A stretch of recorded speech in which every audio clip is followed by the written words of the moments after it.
Welcome to MyLITV. From Manhasset to Montauk, we have traveled our communities to bring you the following events. I'm your host, Waldo Cabrera. MyLITV starts now.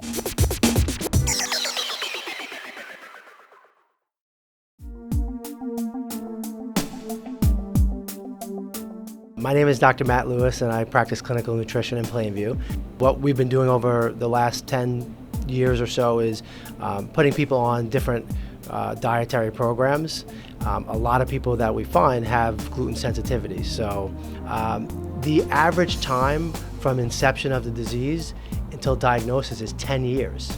That's with celiac disease, right? Full-blown celiac.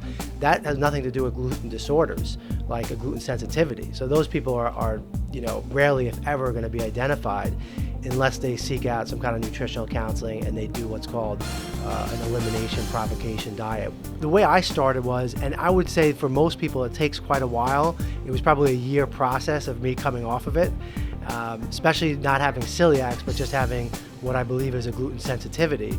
You're not that as motivated necessarily. So we started out by just, getting rid of the bread, right? The obvious stuff, the pizza, the cakes and that kind of thing. And then from there, you start to realize where the hidden glutens are, like in the soy sauce or the different soups. And I think after a while it just became this type of thing where it's, once you don't eat it for a while, you're just like, why bother? And so it became easier and easier and just, again, a way of life. So whether or not you have celiac or a known gluten disorder, for most people there's a benefit from removing gluten from the diet because gluten has a protein in it called gliadin, which we know conclusively is inflammatory. So gluten is interesting in that it's the only food that we can say with 100% certainty that is actually linked to and causes an autoimmune disease, celiac.